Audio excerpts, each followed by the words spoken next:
네, 오늘은 창세기 17장 15절부터 27절까지의 말씀을 우리가 교독을 했습니다. 지난 시간에는 우리가 14절까지 할례에 대해서 우리가 쭉 상고를 했죠. 할례에 대해서 상고를 했고, 그 이전 시간에는 아브라함에게 다시 언약하시는 부분을 우리가 이제 상고를 했고, 오늘 이제 15절부터 하나님이 또 아브라함에게 이르시되 네 아내 사레는 이름을 사레라 하지 말고 그 이름을 사라라 하라. 하나님께서 아브라함을 아브라함으로 이름을 바꾸셨고, 이제 15절에 와서는 사레를 사라라 이름으로 이렇게 바꾸었습니다. 사라라고 이름이 바꾸신 것은 이제 사레가 완전한 이제 새로운 피조물이 되었다. 이제 오늘날로 말하면은 완전한 새로운 피조물이 되었다라는 것을 뜻한다고 이제 말씀을 드렸죠. 아브라함을 아브라함이라 이름을 바꾸신 것도 역시 마찬가지인 겁니다. 그리스도 안에서 완전한 새로운 피조물로 되어졌다. 13년에 이스마엘을 낳고 13년 동안 하나님께서 침묵하시면서 아브라함과 사라를 연단하시는 과정 속에서 이제 그 믿음이 이제 온전한 자가 되어졌으니 하나님께서 이제 새 피조물로서 이제 온전히 인정을 해주시는 겁니다. 우리들도 역시 하나님 앞에 그처럼 그리스도 안에서 새 생명으로 사는 자로 하나님께 인정을 받을 수가 있어야 되는 겁니다. 그것이 온전한 새로운 피조물이 되는 것이죠. 이제 살아라, 이제 새로운 피조물이 되었다라는 것을 의미하는 것이고, 16절 내가 그에게 복을 주어 그로 내게 아들을 낳아주게 하며 내가 그에게 복을 주어 그로 열국의 어미가 되게 하리니 민족의 열왕이 그에게서 나리라. 아브라함에게 하나님께서 약속하셨던 그런 약속의 말씀들, 언약의 말씀들을 사라에게도 하나님께서 주시고 계시죠. 그렇죠? 아브라함에게 말씀하셨으면 그것이 곧 사라에게 말씀하신 것이나 마찬가지인데, 굳이 다시 또 사라에게 하나님께서 복을 주시고 열국의 어미가 되게 하고 또 민족의 열왕들이 사라를 통해서 나겠다, 이렇게 말씀을 하고 있는 겁니다.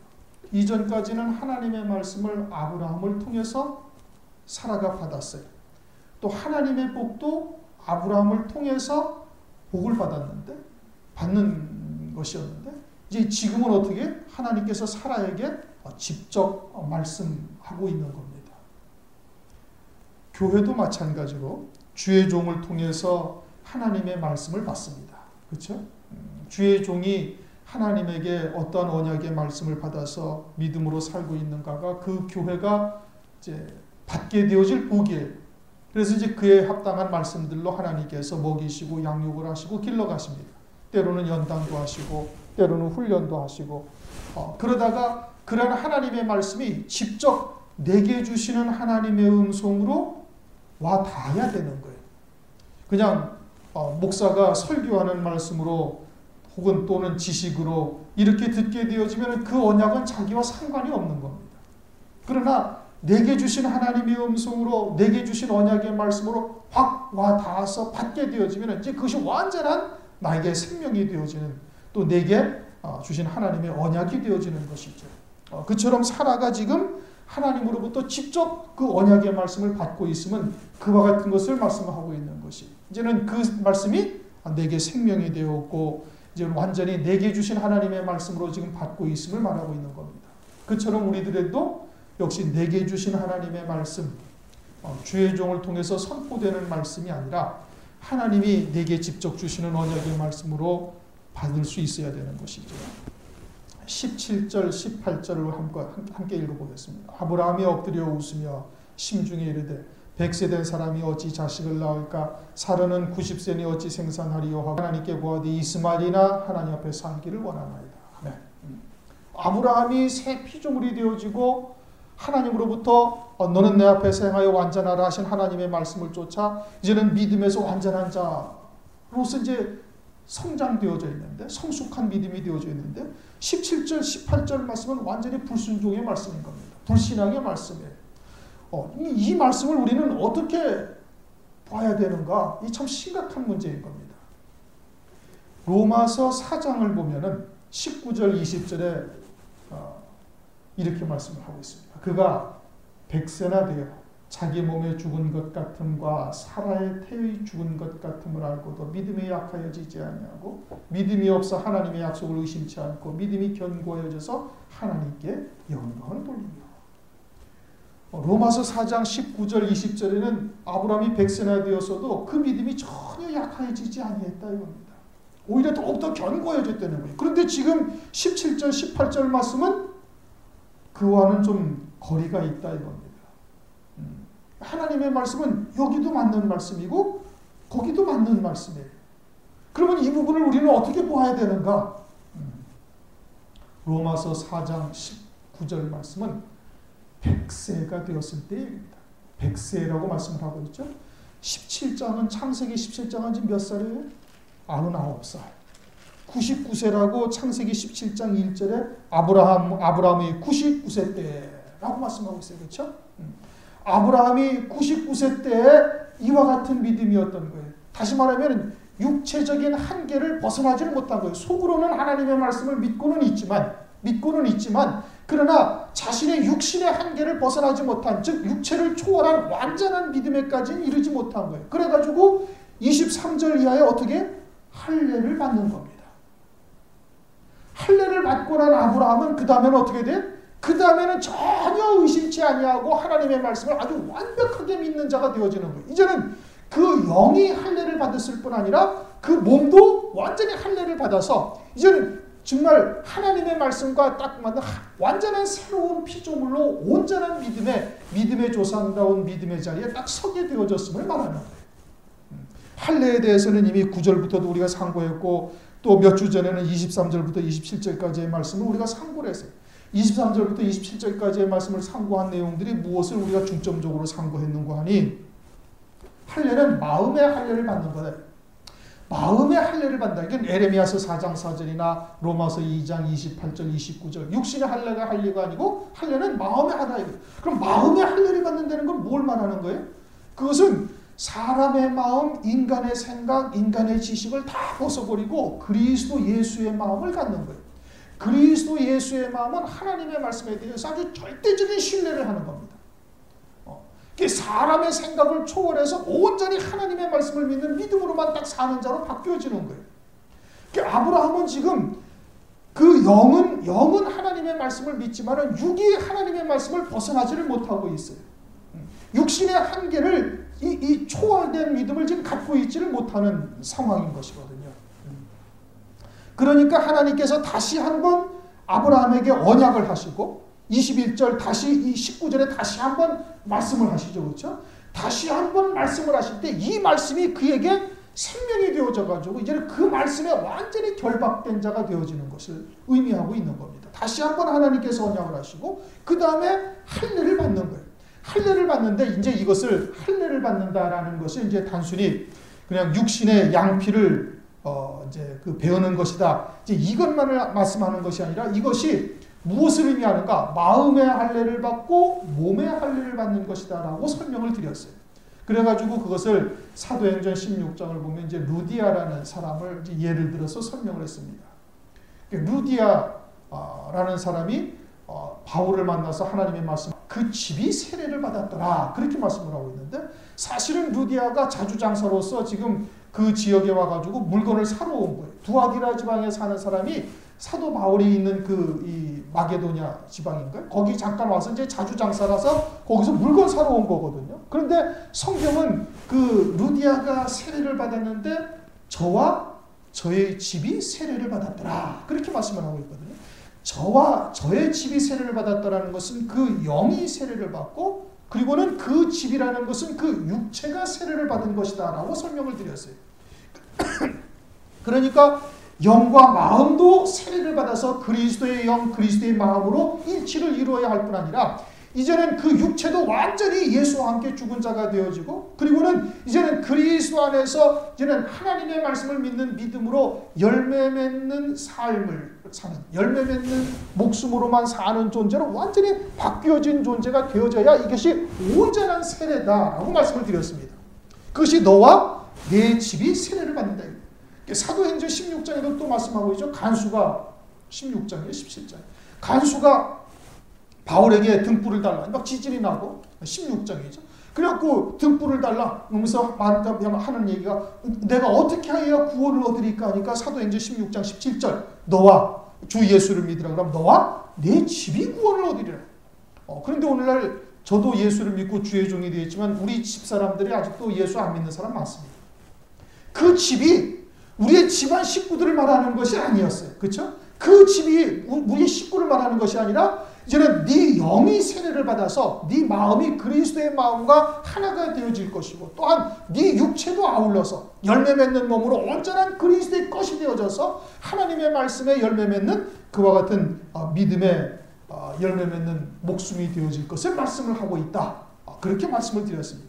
그러니까 할례라는 것이 단순히 그냥 마음의 가죽을 베는 것으로 끝나는 것이 아니라 그 아브라함 집에서 생장한 자 아브라함 집이 세례를 다 받았다라는 것이 너와 내 집이 세례를 받았다라는 뜻과 마찬가지가 되어지는 거예요. 그런데 지금 아브라함은 그와 같은 세례를 지금 받기 이전이었던 거예요. 그리고 세례를 받고 난 이후에 18장에 가서는 하나님의 말씀에 대해서 전혀 의심치 않게 되어지는 겁니다. 그러니까 지금 17절, 18절 말씀은 아브라함이 하나님의 말씀을 믿고 영적으로는 또는 그 중심은 하나님의 말씀과 하나가 되어져 있지만은 그 육체의 한계를 지금 벗어나지 못하고 있다. 초월된 육신을 초월한 그런 믿음의 자리에까지는 아직 이르지 못한 것이고 그리고 23절 이하에 온전한 할례를 받고 난 이후에는 18장에 가서는 전혀 그에 대한 의심이나 또는 믿음에서 떠난 그와 같은 언행을 전혀 보이질 아니하는 겁니다. 이제 18장에 가서는 이제 사례가 또 웃습니다. 그렇죠? 하나님의 말씀은 아브라함도 이미 고목나무 같은 존재가 되었고 자기도 이미 경수가 다 끊어졌는데 어찌 아이를 생산하리요. 18장에 가서 이제 사라가 그러는 거예요. 아브라함은 전혀 의심치 아니하는데 그러자 하나님께서 또 사라에게 또 하나님의 말씀을 또 주시는 거예요. 반드시 기한이 이를 때 내가 네게 돌아오니 아들이 있어요. 그래서 이제는 사라도 그 말씀이 그에게 그를 주장하셔서 그 말씀을 온전한 믿는 믿음으로 완전히 바뀌어지게 되어지는 겁니다.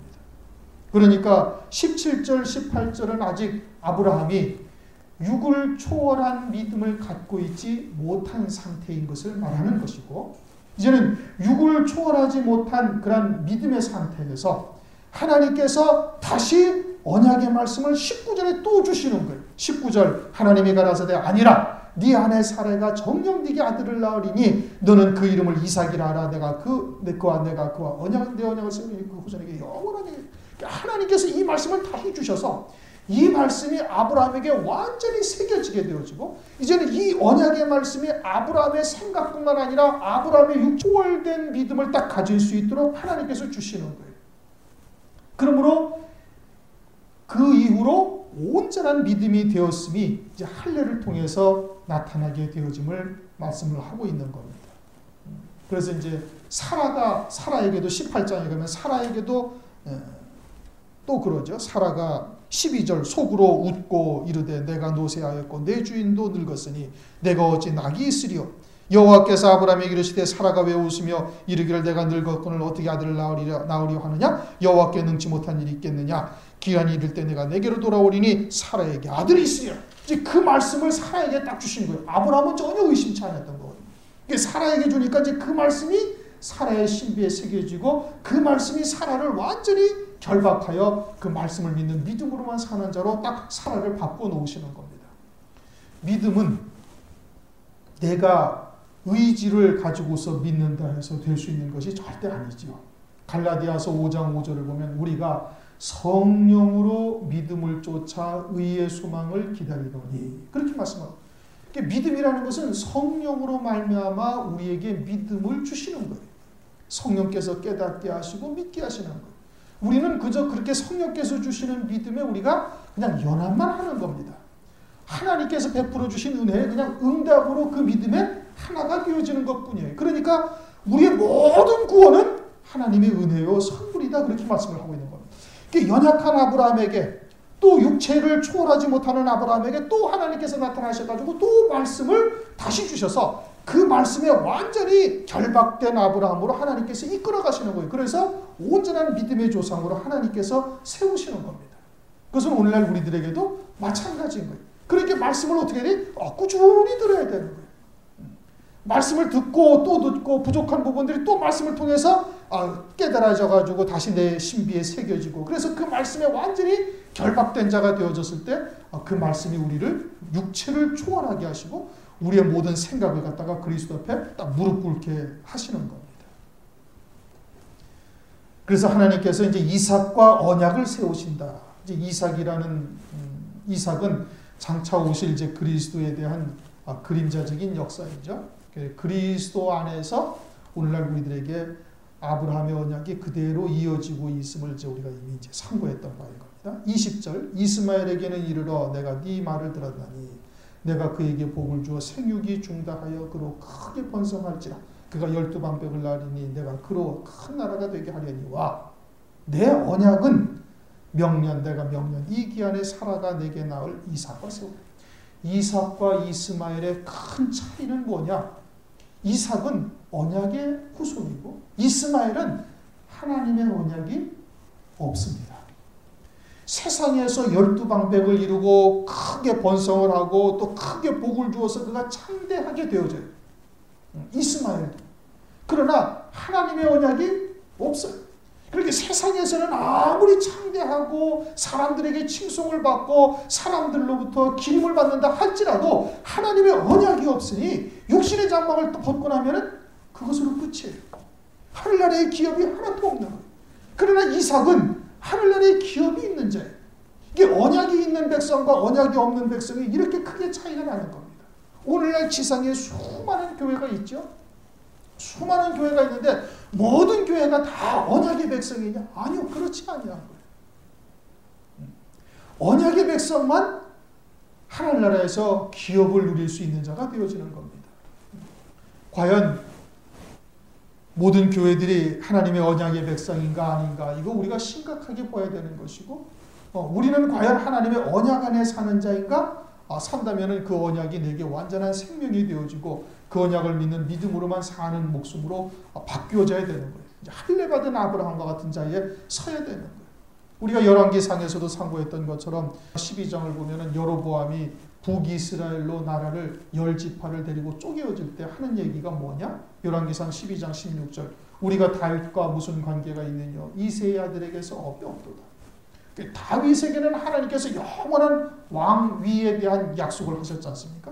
그 왕위에 대한 영원한 약속이 우리 안에 상관이 없다. 그러니까 그들은 뭘 섬기고요? 금상맞이를 섬기는 거예요. 하늘에 속한 기업에 또는 하늘의 그런 언약에 대한 소망이 없는 사람들은 무엇을 섬기면서 사는 것이냐? 그건 금송아지를 섬기는 데서 사는 것과 다를 바가 하나도 없대요. 그들을 그림자로 우리에게 보여주신 겁니다. 자기들은 아니라고 우리는 하나님을 섬기고 하늘나라를 소망하며 믿음으로 살고 있다고 스스로는 그렇게 자부할 수 있을지 모르지만 하늘에 속한 소망이 없는 자, 다윗의 위에 대한 그러한 소망, 믿음으로 살고 있지 아니하는 자는 전부가 다 무엇을 소망하며 사는 거예요? 금송아지를 섬기면서 사는 거예요. 그것은 언약의 백성이 아닌 거예요. 그는 아무리 이 땅에서 크게 번성하고 생육이 중다하고 12방백을 낳아서 큰 나라를 이루었다 할지라도 아무 소용이 없는 거예요. 하늘나라와는 전혀 상관이 없는 그와 같은 신앙생활을 하다가 그것으로 끝나는 거예요. 그러나 다윗의 언약이 있는 자, 기업이 있는 자, 약속의 자녀는 어때? 비록 이 땅에서 우리가 고난을 겪고 어려움을 겪고 때로는 환난을 겪는다 할지라도 또는 핍박을 받는다 할지라도 그래도 하늘나라의 소망이 있으니 영생을 누릴 수 있는 그 소망 안에서 반드시 하나님께서 누릴 수 있는 이기는 자, 승리하는 자가 될 수 있도록 하나님께서 역사를 하시는 겁니다. 언약이 있느냐 없느냐 이게 엄청 중요한 것이죠. 이스마엘은 언약이 없는 자, 이삭은 언약이 있는 자, 하나님의 약속이 있다는 겁니다. 22절 하나님의 아브라함과 말씀을 마치시고 그를 떠나 올라가셨더라. 그럼 하나님은 올라가셨으니까 이스마엘 이제 그 말씀이 어떻게 된 것이냐? 하나님이 올라가셨지만 말씀은 그에게 남아 있는 거예요. 마치 예수님은 십자가를 지시고 부활 승천하셨지만은 지금 오늘날 우리들에게 말씀으로 계신 것과 똑같은 것이죠. 그렇게 하나님께서는 말씀으로 함께 하셔서 그 말씀이 이루기까지 하나님께서 함께 하셔서 이루시는 은혜를 우리에게 베풀고 계시는 겁니다. 23절, 27절은 우리가 이제 몇 주 전에 한번 상고했어요. 이거는 이제 내용은 그때 우리가 다 상고를 했던 것이니까. 그리고 또 이제 조금 전에도 할례에 대해서 요점적인 것을 우리가 상고를 했던 겁니다. 근데 이제 중요한 것은 마음의 할례를 받은 자가 무엇을 의미하는가? 그것은 그리스도 예수의 마음으로 변화되어져야 마음의 할례를 받은 겁니다. 그리스도 예수의 마음이라는 것은 하나님의 말씀을 온전히 믿는 마음이에요. 하나님의 말씀이 나에게 모든 것이 되어져야 하는 겁니다. 세상의 지식이나 세상에서 배운 것이나 세상의 이치나 이런 것이 하나님의 말씀보다 앞서서는 안 되는 거예요. 하나님의 말씀이 나의 모든 것이 되어져 있어야 마음의 할례를 받은 것이고 그것은 그리스도 예수의 마음으로 바뀌어진 것을 말하는 거예요. 그 다음에 네 집이 할례를 받, 아브라함의 집이 할례를 받았다는 것이 이제 육체가 할례를 받은 것이고 육체가 초월된 믿음을 갖는 것이다라고 이제 설명을 드렸어요. 그것은 이제까지 육신의 일락을 쫓고 육신의 그런 좋아하던 것들에서 벗어난 자가 되어져 있어야 되는 겁니다. 그게 할례 받은 표징이에요. 그것이 언약 안에 사는 자의 표징이 되어지는 겁니다. 지난 몇 주 전에 우리가 23절, 27절 이 말씀을 상고하면서 그럼 그렇게 양피를 배웠다, 육체의 할례를 받았다라는 것이 집이 할례를 받았다라는 것이 이제 겉으로 그럼 어떻게 우리의 삶에서 그것이 표출되어져서 나타나는가? 예를 들어서 이제 뭐 바둑을 좋아하던 사람들이 바둑 같은 것을 딱 끊어버리는 겁니다. 육신의 일락을 추구하던 모든 것들에서 완전히 벗어난 자가 되어져야 되는 거예요. 그리고는 하나님의 말씀을 믿는 믿음 안에서 열매 맺는 그와 같은 서 있어야만 되는 겁니다. 그게 할례 받은 증거예요. 그러니까 이전에 살던 삶에서 완전히 그 삶의 방향이 하나님께로 주님에게로 전환이 되어져야 되는 거예요. 속도 그러할 뿐 아니라 영도 그러할 뿐 아니라 육신적인 삶도 역시 마찬가지로 변화가 되어져야 나타난 열매가 그렇게 나타나져야 그것이 온전한 할례 받은 자가 되어지는 겁니다.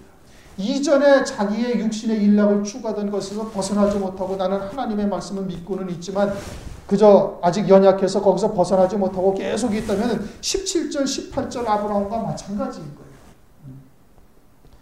말씀은 믿고 있지만 믿음으로 받아 있지만 그러나 육을 초월한 그와 같은 믿음을 갖고 있지 못한 상태다 이겁니다. 집이 세례를 받지 아니한 것과 다를 바가 하나도 없는 것이. 그러니 내가 과연 온전한 할례 받은 자이냐, 세례 받은 자이냐, 너와 네 집이 세례를 받은 자이냐, 그것은 내 삶에서 열매가 반드시 나타나야 되는 겁니다. 생각에서도 나타나야 될 것, 마음에서도 나타나야 될 뿐 아니라 몸에서도 역시 나타나야 되는 거예요. 이전에 그 육신의 일락을 쫓고 내 생각대로 살던 그와 같은 삶에서 완전히 방향이 바뀌어진 자신의 삶의 열매가 나타나야 되는 겁니다. 그래서 마가복음 16장 16절 우리가 이제 그 전에 그 부분을 상고할 때 상고를 했습니다. 마가복음 16장 16절을 보면은 믿고 세례를 받은 사람은 구원을 얻을 것이요 믿지 않는 사람은 정죄를 받을 것이요.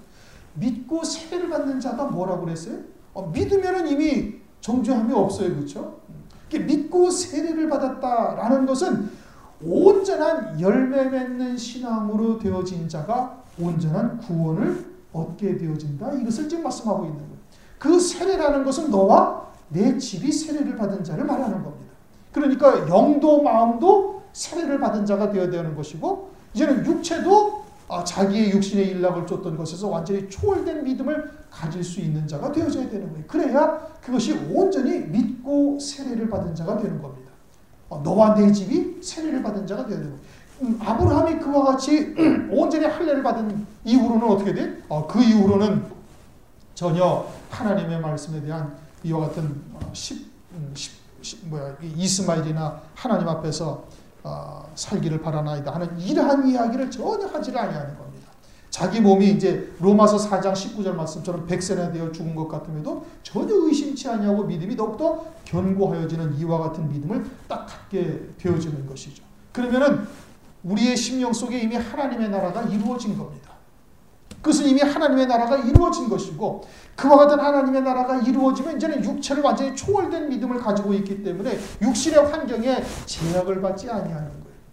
그리고는 하나님께서는 그대로 그 열매대로 하나님께서 거둘 수 있도록 하나님께서 역사를 해나가시는 겁니다. 우리는 마지막 때 이제 환난 날에 예수의 증거와 하나님의 말씀을 인하여 이제 순교할 그와 같은 소망을 갖고 지금 우리가 믿음으로 살아가고 있지 않습니까? 그러면 그 하나님의 나라가 역시 우리 심령 속에 이루어져야 되는 거예요. 그 영광이 누려질 수 있는 믿음의 자리까지 이르러야 되는 거예요. 그러면은 그렇게 되어지면은 환경은 전혀 문제가 되어지질 않아요. 어떠한 어둠의 권세가 다가온다 할지라도 전혀 문제가 되어지지 않아요. 아브라함과 그 집사람들이 다 할례를 받았다라는 것은 그와 같은 믿음의 자리에 완전히 섰다라는 것을 우리에게 지금 보여주시고 있는 것이고, 우리들도 역시 이 마지막 때 환난 가운데 그와 같은 믿음으로 승리하기 위해서는 그 믿음의 자리에 우리도 역시 서야만 되는 겁니다. 그런 믿음에 우리가 다 서실 수 있기를 주님의 이름으로 축원합니다.